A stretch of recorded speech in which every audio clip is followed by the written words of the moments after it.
ഏറ്റവും ബ്യൂട്ടിഫുൾ ആയിട്ടുള്ള കാര്യം എന്താണെന്ന് വെച്ചാൽ പലപ്പോഴും നമ്മൾ ഹെസിറ്റൻ്റ് ആവുന്നതാണ്. നമ്മുടെ കോമ്പറ്റീറ്ററുടെ അടുത്ത് ചെന്നിട്ട് അവരെ റെസ്പെക്ട് ചെയ്തുകൊണ്ട് നല്ലൊരു റാപ്പ് ബിൽഡ് ചെയ്തിട്ട് അവരോട് ചോദിക്കുക, എനിക്കറിയണമെന്നുണ്ട് നിങ്ങൾ എങ്ങനെയാണ്, എന്നെ സംബന്ധിച്ചിടത്തോളം ഇതൊരു അത്ഭുതമാണ് നിങ്ങൾ ചെയ്യുന്നത്, എന്നെ കൂടെ നിങ്ങൾക്ക് ഹെൽപ്പ് ചെയ്യാം, എനിക്കറിയാം ഞാൻ നിങ്ങളുടെ കോമ്പറ്റീറ്ററാണ്, ഐ നീഡ് യുവർ ഹെൽപ്പ്. ഗത എന്നെ വീണ്ടും പറയും. കാരണം ഗതക്ക് അങ്ങനെ ഒരു ഇതുണ്ടല്ലോ, അറ്റത്ത് വലിയൊരു ഇതും കാണുമ്പോ തന്നെ. പക്ഷെ ഈ സാധനം യൂസ് ചെയ്യേണ്ടതാണ്, പക്ഷെ എങ്ങനെ യൂസ് ചെയ്യണം തന്നെയാണ് നമ്മൾ പറഞ്ഞുകൊണ്ടിരിക്കുന്നത്. അപ്പൊ അതുകൊണ്ട് അവിടെ ഒന്നും കൂടെ ഒരു ക്ലാരിറ്റി ഇനിയുണ്ട്. അവിടെ നമ്മൾ ചെയ്യേണ്ടത് എന്താണെന്ന് വെച്ച് കഴിഞ്ഞാൽ, ഞാൻ ഇതിനു മുമ്പ് പറഞ്ഞിട്ടുണ്ടായിരുന്നു, എൻ്റെ ശരികളാണ് പലപ്പോഴും ഞാൻ നടപ്പിലാക്കിയിട്ടുള്ളത് എന്നുള്ളത്. ഇവിടെ നമുക്ക് ചെയ്യാൻ പറ്റുന്ന ഏറ്റവും നല്ല കാര്യം എന്ന് പറയുന്നത്, നമുക്ക് പോസിബിൾ അല്ല എന്ന് പറയുന്ന ഒരു സാധനം ഇല്ല ബിസിനസ്സിൽ.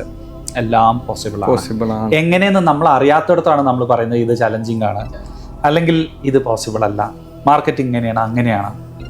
അങ്ങനെയാണെങ്കിൽ മാർക്കറ്റിലുള്ള ഒരു സ്ഥാപനവും മുകളിലോട്ട് കയറില്ല. എങ്ങനെ നമ്മളെപ്പോലെ ഉണ്ടായിരുന്ന പല സ്ഥാപനങ്ങളും മുകളിലോട്ട് കയറിയെന്ന് നമ്മൾ പഠിക്കുന്നിടത്ത് നമുക്ക് കിട്ടും. നമ്മൾ പറയുന്നത് മാറ്റി നിർത്താം, മാർക്കറ്റ് അങ്ങനെയാണ് ഇങ്ങനെയാണ്. പക്ഷേ എല്ലാവരും തളർന്നു കിടക്കണോ? അല്ലല്ലോ, എല്ലാവരും തളർന്നു കിടക്കല്ല. നമ്മളെക്കാൾ താഴത്ത് നിൽക്കുന്ന സ്ഥാപനങ്ങൾ പലതും കയറുന്നുണ്ട്. പഠിക്കണം. അവര് പഠിച്ചിട്ട് അവരെന്ത് ചെയ്തു അത് അതുപോലെ കോപ്പി ചെയ്യണമെന്നല്ല, നമുക്ക് വിവേചന ബുദ്ധിയുണ്ട്. എന്താണ് അവർ ചെയ്തത്, എന്ത് മാറ്റങ്ങൾ, ഞാൻ എൻ്റെ ചിന്താഗതിയിൽ നിന്ന് എന്ത് മാറ്റങ്ങളാണ്. കുഞ്ഞ് ശരിയായി വഴക്ക് പറഞ്ഞിട്ടാണോ അപ്രീഷിയേറ്റ് ചെയ്തിട്ടാണോ, അവരെങ്ങനെയാണ് ശരിയാക്കിയെടുത്തത്, ആ സാഹചര്യങ്ങൾ എന്തായിരുന്നു, സമയം കണ്ടെത്താം. ഏറ്റവും ബ്യൂട്ടിഫുൾ ആയിട്ടുള്ള കാര്യം എന്താണെന്ന് വെച്ചാൽ പലപ്പോഴും നമ്മൾ ഹെസിറ്റൻ്റ് ആവുന്നതാണ്. നമ്മുടെ കോമ്പറ്റീറ്ററുടെ അടുത്ത് ചെന്നിട്ട് അവരെ റെസ്പെക്ട് ചെയ്തുകൊണ്ട് നല്ലൊരു റാപ്പ് ബിൽഡ് ചെയ്തിട്ട് അവരോട് ചോദിക്കുക, എനിക്കറിയണമെന്നുണ്ട് നിങ്ങൾ എങ്ങനെയാണ്, എന്നെ സംബന്ധിച്ചിടത്തോളം ഇതൊരു അത്ഭുതമാണ് നിങ്ങൾ ചെയ്യുന്നത്, എന്നെ കൂടെ നിങ്ങൾക്ക് ഹെൽപ്പ് ചെയ്യാം, എനിക്കറിയാം ഞാൻ നിങ്ങളുടെ കോമ്പറ്റീറ്ററാണ്, ഐ നീഡ് യുവർ ഹെൽപ്പ്, എനിക്ക് നിങ്ങളെപ്പോലെ വളരണം ആഗ്രഹമുണ്ടെന്നാണ് അവർ പറഞ്ഞു. നമ്മൾ ഹെസിറ്റൻ്റ് ആയിട്ടുള്ള കാര്യമാണ്, എത്ര പേരോട് ചോദിച്ചു എന്നുള്ളതാണ്. അവർ പറഞ്ഞാൽ അവർ ഇൻസൾട്ട് ചെയ്യോ, നമുക്കില്ലാത്ത അഭിമാന പ്രശ്നങ്ങളൊക്കെയാണ്. നമ്മൾ ഇത്തരത്തിലുള്ള കാര്യങ്ങളൊക്കെ കുഞ്ഞുങ്ങളെ പോലെ താഴാൻ പഠിക്കണം. കുഞ്ഞുങ്ങളെപ്പോഴും അവരുടെ കാര്യങ്ങൾ നടത്താൻ വേണ്ടി അവർ കരഞ്ഞിട്ടാണെങ്കിലും വാശി പിടിച്ചിട്ടാണെങ്കിലും ഒക്കെ ചെയ്യും. ഈ വാശിയാണ് ഇവിടെ വരേണ്ടത്. അതിന് പകരം അയാൾ എന്നെ എന്തെങ്കിലും പറഞ്ഞാൽ എൻ്റെ ഇല്ലാത്ത സാധനം ഊരിപ്പോരൂ, അല്ലെങ്കിൽ അപമാനിക്കപ്പെടുമോ, ഇല്ലാത്ത സംഭവങ്ങളാണ് ഇതെല്ലാം. നമ്മൾ എന്തിനാ അങ്ങനെ, നമ്മളൊന്നും തരം താഴ്ന്നില്ല. നമുക്കറിയാത്ത കാര്യങ്ങൾ എനിക്കറിയില്ല, എനിക്കറിയാവുന്നതെല്ലാം കടലിലെ ഒരു തുള്ളി ജലം മാത്രമാണ്, വെള്ളം മാത്രമാണെന്ന് കണ്ടുകൊണ്ട് ചോദിക്കാൻ തോന്നണം, ഓപ്പൺ ആയിട്ട് ചോദിക്കാം. അതെ, അപ്പോൾ അങ്ങനെ ചോദിക്കുന്നിടത്ത് അവർ സക്സസ്ഫുൾ ആയത്. അങ്ങനെ ഒരു 4-5 പേരെ നമ്മൾ അഭിമുഖീകരിച്ചു കഴിഞ്ഞാൽ, അവരെങ്ങനെ വളർന്നെന്ന് അറിയാൻ കഴിഞ്ഞാൽ, സ്വാഭാവികമായിട്ടും നമ്മൾ ആ വേവ് ലെങ്ത്തിലോട്ട്, ആ ഫ്രീക്വൻസിയിലോട്ട് നമ്മൾ കയറും. ആ ഫ്രീക്വൻസിയിലോട്ട് കയറി കഴിഞ്ഞാൽ ഇങ്ങനത്തെ ആളുകളൊക്കെ ഒരാളെ ചോദിക്കാൻ കിട്ടിയാൽ എന്ന് വിചാരിക്കുന്നവരുണ്ട്. അവരെവിടെയോ നമ്മുടെ കണക്ഷൻ അല്ല അങ്ങനെ നിൽക്കുന്ന ആളുകൾ. എനിക്ക് തന്നെ അനുഭവം ഉണ്ടായിട്ടുണ്ട്. ഞാൻ ഇതുപോലെ വിജയിച്ച ആളുകളെടുത്ത് പല ആളുകളെടുത്തും ഇപ്പോൾ സ്വകാര്യമായിട്ട് കണക്ട് ചെയ്തിട്ടുണ്ട്. ഒരുപാട് കാര്യങ്ങൾ, അവരുടെ സ്വന്തം മക്കൾ പോലും ചിലപ്പോൾ ഒന്നും കേൾക്കാൻ പോലും തയ്യാറാവാതെ അവരിങ്ങനെ വിങ്ങിപ്പൊട്ടി നിൽക്കുന്ന ആളുകളാണ്. ഇവരുടെ ഐഡിയാസും കാര്യങ്ങളൊക്കെ ആ സമയത്താണ് നമ്മൾ കേൾക്കാൻ വേണ്ടി മുന്നിലേക്ക് പോയിരിക്കുന്നത്. അവർ പറഞ്ഞുതരും നമുക്ക് നന്നായിട്ട്. നമുക്കൊരു പക്ഷേ ഒരു വലിയൊരു എമൗണ്ട് കൊടുത്ത് വലിയ ഇതെടുക്കുന്നേക്കാൾ ചിലപ്പോൾ ഇത്തരത്തിലുള്ള നമ്മളെ കൂടെയുള്ള ആളുകളിൽ നിന്ന് കിട്ടും. അവിടെ തടസ്സം നമ്മളുടെ അഭിമാനവും നമ്മളുടെ പ്രശ്നങ്ങളും മാത്രമാണ്.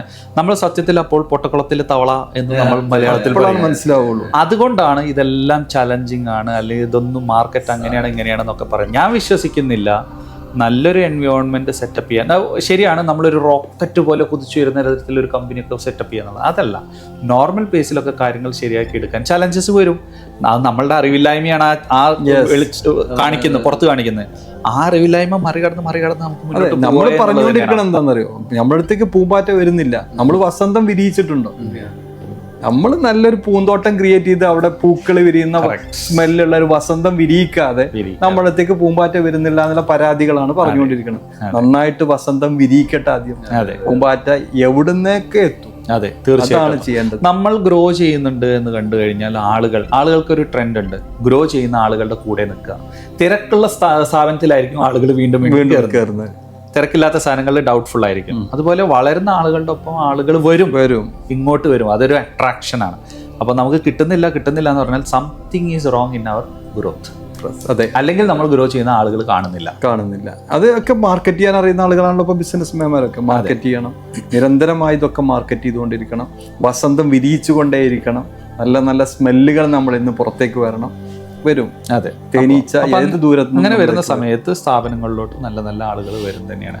ഇമ്പോസിബിൾ എന്ന് പറഞ്ഞ സാധനങ്ങളൊന്നും ഇവിടെ ബിസിനസ്സിലില്ല. നമുക്ക് ചലഞ്ചിങ് ആണ്, ശരിയാണ്. ആ ചലഞ്ച് ചിലപ്പം ഒരുപക്ഷെ നമ്മൾ 3000 ദിർഹംസ് സാലറി കൊടുക്കേണ്ടത് 5000 കൊടുക്കേണ്ടി വരും, ചിലപ്പോൾ 5000 കൊടുക്കുന്നത് 10000. അവിടെ നമുക്കാണ് റെസ്ട്രിക്ഷൻ. ആ പൈസ കൊടുക്കാതെ 10000 കൊടുക്കേണ്ട ആൾക്ക് 5000 കിട്ടാൻ നോക്കുമ്പോൾ അവിടെ ബുദ്ധിമുട്ടുകൾ തന്നെയാണ്. അപ്പോൾ ആളുകൾ വരില്ല, നമ്മൾ മാർക്കറ്റിനെ കുറ്റപ്പെടുത്തും. അല്ല, അവരുടെ ക്വാളിറ്റി ഉണ്ടല്ലോ, മനസ്സിലായില്ലേ? അവരുടെ ക്വാളിറ്റിക്ക് അനുസരിച്ച് നമ്മൾ എന്ത് ചെയ്യണം, കൊടുക്കാൻ തയ്യാറാണ്. അവരെത്രയാണോ പഠിച്ച് ഇത്ര കാലം അവർ ഇൻവെസ്റ്റ് ചെയ്തിട്ടുണ്ട് ഇങ്ങനെ ഒരു പൊസിഷനിലേക്ക് എത്താൻ, ആ പൊസിഷനിൽ നിന്ന് നമ്മൾ കൊടുക്കാൻ തയ്യാറായില്ലെങ്കിൽ നമ്മളത്തേക്ക് അവർ വരില്ല.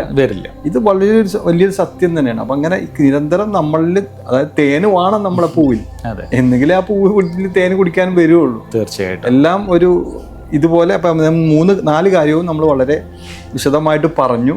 നമ്മൾ തുടങ്ങി വെച്ചത് ഇവിടെ നിന്നല്ല, ഒരു ബിസിനസ് എങ്ങനെ സെറ്റപ്പ് ചെയ്യാം സിസ്റ്റമാറ്റിക് ആയിട്ടെന്നാണ്. ഒന്നാമത്തത് ടൈം മാനേജ്മെന്റ് ആണ് നിങ്ങൾ പറഞ്ഞത്, രണ്ടാമത്തത് സിസ്റ്റമാണ്. സിസ്റ്റത്തെ കുറിച്ച് പറയുമ്പോഴാണ് നമ്മൾ ഈ കാര്യം ഇതുവരെ എത്തിയത്. ഇനിയും നമുക്ക് കുറച്ചും കൂടെ തുടർന്ന് പോകേണ്ടതുണ്ട്. നമ്മൾ സിസ്റ്റം കഴിഞ്ഞിട്ട് നമ്മൾ പറഞ്ഞത് ഇന്റേണൽ കസ്റ്റമേഴ്സിനെ കുറിച്ചാണ്.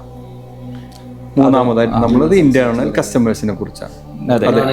അത് ശരിയാക്കി എടുക്കുന്നതിനെ കുറിച്ചാണ് നമ്മൾ പറഞ്ഞത്. ഇനി നമുക്ക് സംസാരിക്കാനുള്ളത് നമ്മുടെ എക്സ്റ്റേണൽ കസ്റ്റമേഴ്സിനെ. അതും ഇതുപോലെ തന്നെ എനിക്കറിയാവുന്നത് ഒരു തുള്ളി മാത്രമാണെങ്കിൽ അതൊരു കടൽ പോലെ, ഒരു സമുദ്രം പോലെ പരന്ന് കിടക്കുന്ന ഒരു വിഷയമാണ്. എനിക്ക് തോന്നുന്നു മറ്റൊരു ദിവസം നമുക്ക് എല്ലാവർക്കും കോൺട്രിബ്യൂട്ട് ചെയ്യാൻ പറ്റാവുന്ന എല്ലാവരും കാഴ്ചപ്പാടുകൾ ഷെയർ ചെയ്തുകൊണ്ട് നമുക്ക് നമ്മുടെ പ്രേക്ഷകർക്ക് ഒരുപാട് നമ്മളുടെ അറിവുകൾ നമുക്ക് പകർന്നു കൊടുക്കാം. പക്ഷേ ഈ അറിവുകൾ അവരുടേതായിട്ടുള്ള രീതിയിൽ ഉൾക്കൊണ്ട് വിവേചന ബുദ്ധിയോടുകൂടി ഇതിനെ കൈകാര്യം ചെയ്യാന്നുള്ളതാണ് ചെയ്യാൻ പറ്റാവുന്ന ഏറ്റവും നല്ലത്. അതെ, ഇത് യൂട്യൂബിൽ വരുമ്പോഴേ അതിൽ കോൺട്രിബ്യൂട്ട് ചെയ്യണം. ഇത് ഒന്നും കമൻസ് ലൈക്ക് മാത്രം അടിച്ചു പോയിട്ട് കാര്യമില്ല, കമൻസ് വരണം. ഇതിലൊന്നും ഇപ്പം എന്തുകൊണ്ട് നമ്മളിങ്ങനെ ഒരു ചർച്ച തിരഞ്ഞെടുത്തു? ഇപ്പം നമുക്ക് ഇപ്പോൾ രാജിനെ എനിക്ക് കിട്ടിയപ്പോൾ നല്ലൊരു വീഡിയോ രാജിനെ കൊണ്ട് എനിക്ക് ക്രിയേറ്റ് ചെയ്യിപ്പിക്കാറുണ്ട് വിഷയങ്ങളൊക്കെ വെച്ചിട്ട്. പക്ഷെ എന്തുകൊണ്ട് ചർച്ചയായി എന്ന് വെച്ചാൽ അതിൽ ചില സമയങ്ങൾ നിങ്ങൾ പറയുമ്പോൾ എനിക്കുണ്ടാവുന്ന സംശയങ്ങൾ, ഒരു പ്രേക്ഷകനെ പോലെ എനിക്കുണ്ടാവുന്ന സംശയങ്ങൾ തിരിച്ചു ചോദിക്കാൻ പറ്റും. അപ്പോൾ നമുക്കൊന്നും കൂടെ വിശാലമായ ഒരുപാട് പോസിറ്റീവ്നെസ് ഈ ചർച്ചയ്ക്കുണ്ട്. സാധാരണ മറ്റു വീഡിയോയിൽ കേൾക്കുന്ന ക്ലാസ്സിനേക്കാൾ മെച്ചമുണ്ടല്ലോ.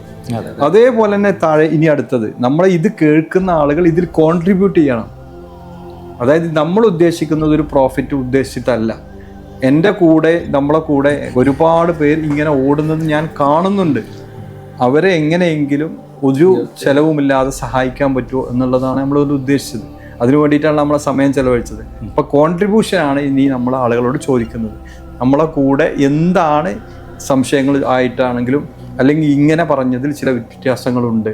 ഇപ്പോൾ നമ്മൾ തന്നെ സംസാരിക്കുമ്പോൾ ഞാൻ പറയുന്ന പലതിലും എനിക്ക് ഇങ്ങനെ അഭിപ്രായ വ്യത്യാസമുണ്ട് എന്ന് പറയുന്നുണ്ടല്ലോ. അതിനെയാണ് നമ്മൾ സ്വാഗതം ചെയ്യുന്നത്. തീർച്ചയായിട്ടും നമ്മളെ കൂടെ വരണം അല്ലേ? അതെ, ഇനി തുടരാൻ ഉദ്ദേശിക്കുന്നുണ്ട്. അതെ, നമുക്ക് ബാക്കിയുള്ള സബ്ജക്ട്സിലോട്ട് പോകാം. അപ്പം പൊതുവേ ഒരു നെഗറ്റീവ് അല്ലെങ്കിൽ ഒരു ബ്ലോക്ക് വരുന്ന ഒരു തോട്ടാണ്.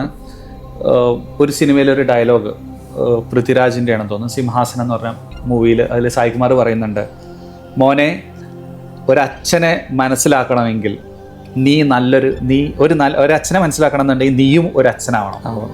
ഇവിടെ ബിസിനസ് ഓണേഴ്സിനെ മനസ്സിലാക്കണം, നിങ്ങളും അതുപോലെ അവസരങ്ങളിലൂടെയൊക്കെ പോകണം എന്നുള്ള. അപ്പോൾ പൃഥ്വിരാജ് പറയാതെ പറയുന്നുണ്ട്, ഒരച്ഛനെ മനസ്സിലാക്കാൻ ഞാനൊരു അച്ഛനാവേണ്ട ആവശ്യമില്ല, നല്ലൊരു മകനായാൽ മതി. അപ്പം ഒരു പ്രോബ്ലത്തിലൂടെ പോയത് കൊണ്ട് മാത്രം എന്നുള്ളതല്ല, നമ്മളുടെ കാഴ്ചകളും കാഴ്ചപ്പാടുകളും എല്ലാം നമുക്കിവിടെ ഷെയർ ചെയ്യാം. ഇതെല്ലാം നമുക്ക് പോസിറ്റീവായിട്ട് തന്നെ. അപ്പോൾ ഒരു അച്ഛനാവണം തന്നെ ഇല്ല, നല്ലൊരു മകനായാലും മതി എന്നുള്ളൊരു വാക്കുകൾ കടമെടുത്തുകൊണ്ട് ഇന്ന് നമുക്ക് അവസാനിപ്പിക്കാം.